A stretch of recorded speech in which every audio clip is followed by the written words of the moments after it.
The first time I went live, my phone died like partway through and I saw myself freeze in one of those like awkward positions.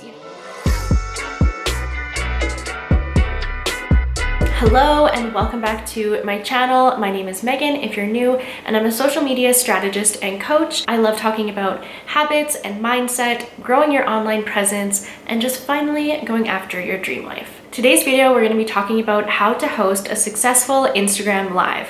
And I know this can be a little bit scary, so I'm also going to talk about some different tips and tools that I have to help ease that anxiety and stress of actually going through and doing it. Before we hop into all of that, I thought I would explain a couple of reasons on why I really think that going live can be really beneficial to add to your social media strategy, and why I've been trying to implement it into my routine at least a couple times a month. So first of all, it's like a triple whammy with the algorithm.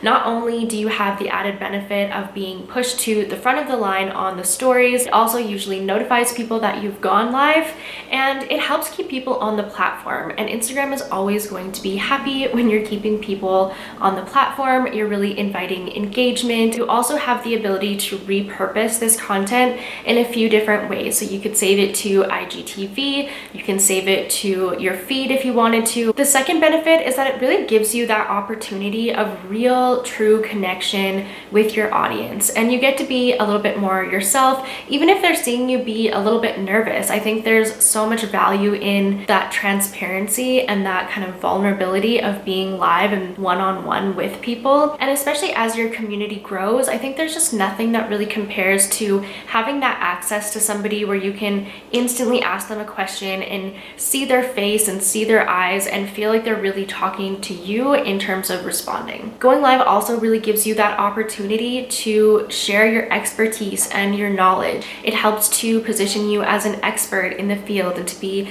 the go-to person for that particular topic, whether it's fashion, whether it's makeup, whether you're showing behind the scenes of woodworking. There's so many ways that you can utilize live to show the value that you have to offer and to really connect with people in a meaningful way. So I know that lives can be really, really intimidating, and it's something that I've really had to push myself to do more and to implement more. Little fun fact, the first time I went live, my phone died like partway through and I saw myself freeze in one of those like awkward positions, you know, with like your eyes rolling back in your head, and then my phone died and I never went back on. I was like, screw that, I'm not gonna hop back on now after all of that. And it was probably a good year and a half before I ever tried again. So I really do understand the fear that goes into it. And I've done a lot of lives with shaky voices and red chest. Like, there's something that's just different about it. I can talk to you guys here and feel totally fine,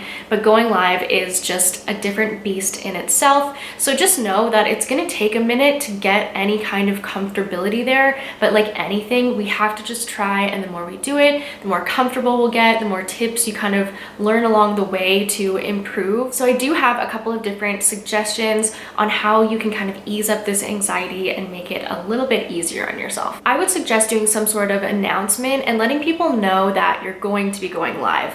And for a couple of reasons. First of all, it holds you accountable to actually doing it, because it's really easy to just flake out and be like, nah. So if you say that you're going live, you put on a countdown, it holds you accountable to actually showing up.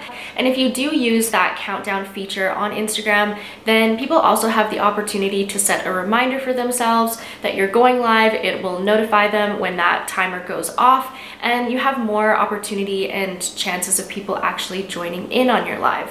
Maybe also let them know what the general topic that it is that you're going to be talking about, so you can create a little bit of hyper interest around what you're actually going to be speaking about. I also suggest having some kind of outline or topic that you're going to be talking about. And this really helps take the pressure off of just going blank when you do get on camera, or if people aren't asking questions or aren't engaging, you're not kind of sitting there like a deer in the headlights, unsure of what to talk about next. A really great feature is to use the question box. So you can put that on a story prior to your live. So within 24 hours of when you're going live, just saying, hey guys, I'm gonna be going live. If you have any questions, leave them in the box below. And those you're actually able to pull up when you go live. So again, that kind of gives you a basis of things to talk about. You have an understanding of maybe the different types of questions that people have or their interests. You can plan around that and not feel like you're just on the spot and having to pull things out of the air to speak about. You can actually also create more of a webinar style live. So using Canva, you can go and create some slides for yourself, different bullet points or an outline that you'd like to follow.